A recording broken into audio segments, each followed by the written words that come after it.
په یو لوی ځنګل کې یو خونکار زمری اوسېده. د هغه د اواز نه به ټول حیوانات وېرېدل. یوه ورځ زمري ته زړه وشو چې له ځنګله بهر لرې وګرځي. هغه فکر وکړ چې لږ وخت بهر لاړ شي او وګوري چې نړۍ څومره لویه ده. نو بل سهار په پټه له ځنګله ووت. د زمري له تلو سره ځینې حیوانات وېرېدل چې اوس به د ځنګل ساتنه څوک کوي. ځینو بیا فکر وکړ دا ښه موقع ده چې خپل زور وښیو. په همدې ځنګل کې یوه ګیدړه اوسېده.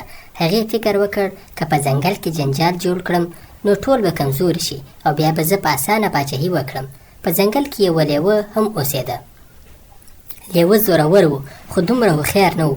هغه یوازې په خپل زور باور درلود. ګیدړه لومړی د لیوه خواته لاړه او ویې ویل: لیوه، ته نه فکر نه کوې چې اوس باید ځنګل نوی پاچا ولري؟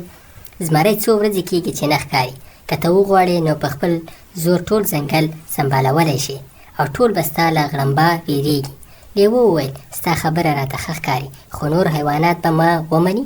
که هغوی زما خلاف شول نو مشکل به شي.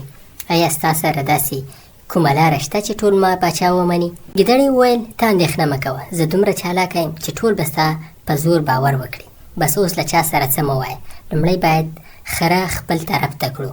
که په ځنګل کې یو خر هم اوسېده هغه ساده و او ژر به د هر چا په خبرو باور کاوه. ګیدړه او لیوه دواړه د خرو خواته لاړل. خر د سیند په غاړه واښه خوړل او په ارام یې زمزمه کوله. ګیدړې وویل: خره، ته پوهېږې چې زمری څو ورځې کېږي په ځنګل کې نشته؟ ټول حیوانات اندېښمن دي چې اوس به د ځنګل ساتنه څوک کوي. موږ ته داسې هوښیار او ارام پاچا پکار دی چې ټول سره یو ځای وساتي. خر وویل: زه خو یو عادي خر یم، ما ته خو یوازې واښه خوړل او ارام کول ښه ښکاري. تاسو ولې دا لویه خبره ماته کوئ؟ زه نه پوهېږم. ګیدړې وویل: ته خپل کمال نه پېژنې، ته ارام یې، له چا سره جګړه نه کوې او ټول برابر ګڼې. همداسې حیوان باید پاچا شي، نه یوازې زورور. لیوه دا واورېدل نو لږه ناارامه شو. هغه فکر وکړ چې ګیدړه پاچا کوي. لیوه وویل: دا څه خبرې کوې؟ په ځنګل کې پاچا هغه کېږي چې زورور وي. که دښمن راشي خر به یې په اواز وډار کړي او که به ورته واښه ورکړي.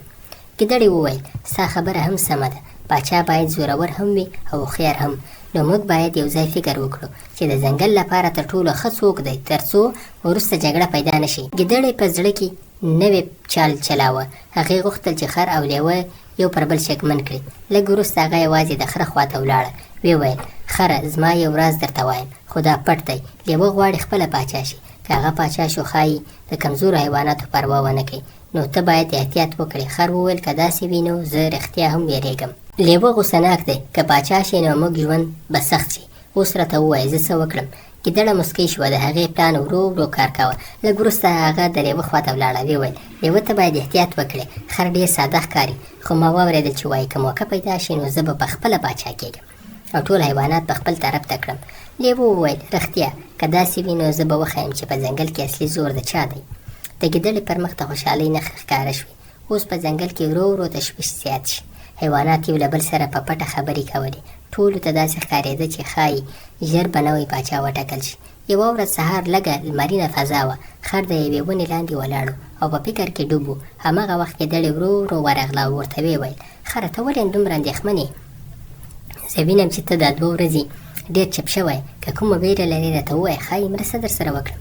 خر وویل: ما ته داسې ښکاري چې لیوه راته په غوسه دی. کله چې ما ویني د هغه په سترګو کې غوسه ښکاري.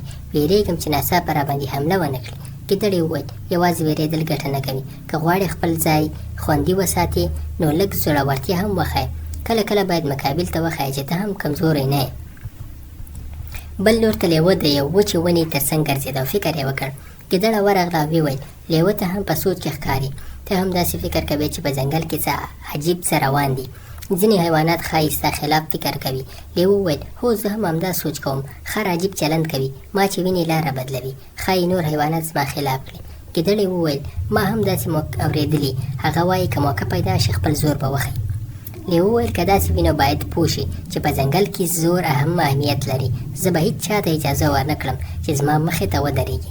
ګیدړې پرېکړه وکړه چې اوس وخت دی چې دواړه مخامخ کړي. د غرمې پر وخت د ځنګل په منځ کې یو خلاص ځای و چې حیوانات به هلته اوبه څښلې.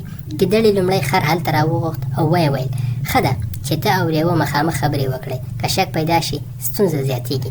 خر لږ وېرېدلی و خو راضي شو. بیا ګیدړه د لیوه خواته ولاړه او ویې ویل: ما خر هغه خلاص ځای ته بللي. ښه ده چې دواړه مخامخ خبرې وکړئ تر څو معلومه شي چې د ځنګل خبره به څوک مني او څوک رښتیا زورور دی. لیوه سمدلاسه چمتو شو. کله چې دواړه هلته ورسېدل فضا سخته وه. خر چوپ ولاړ و او لیوه ورته کتل. ګیدړې لږ لرې ولاړه وه او هر څه یې کتل. لیوه وویل ما اورېدلې چې ته غواړې خپل زور وښیې. که داسې څه ستا په زړه کې وي نو راته ووایه. خر وویل ما هېڅکله داسې خبره نه ده کړې. زه خو خپله وېرېږم چې ته رانه خفه نه شې. زه خو سوله غواړم. که دا خبره سمه نه وي نو بیا دا اوازې چا خپرې کړي. دواړه حیران شوي وو او نه پوهېدل چې څوک رښتیا وایي. هماغه وخت له لرې د زمري د غړمبا اواز واورېدل شو. ګیدړه لږ وبېرېده. لږ وروسته زمری د ونو له منځه راووت. هغه شاوخوا وکتل او په جدي اواز یې وویل زه لږ وخت لپاره له ځنګله وتلی وم خو په لاره کې مې عجیبې خبرې واورېدې. ښکاري زما په نه شتون کې دلته ډېرې ستونزې پیدا شوې دي. لیوه وویل ستا له تلو وروسته غلطفهمۍ زیاتې شوي. موږ فکر کاوه چې ښایي نوی پاچا وټاکو نو ځکه زموږ ترمنځ شک پیدا شو. خر وویل اوس پوه شو چې موږ د چا په چال کې لوېدلي وو. که موږ له پیله یو له بل سره رښتیا خبرې کړې وای دا حالت به نه جوړېده. زمري بیا د ګیدړې خواته وکتل. د ګیدړې سترګې ځمکې ته ښکته وې. زمري په ژور اواز وویل ګیدړې ستا چل ټول پیژنې خو که چال د نورو د جګولو لپاره وکارول شي نو دا ټول ځنګل ته زیان رسوي. ګیدړې وویل ما تېروتنه وکړه.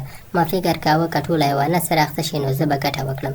خو اوس پوه شم چې د ځنګل قوت په یووالي کې دی. که باور مات شي نو زورور هم کمزوری کېږي او چالاک هم خوندي نه پاتې کېږي. لیوه او خر دواړو سر وخوځاوه او ورو ورو په ځنګل کې بیا سوله راوګرځېده.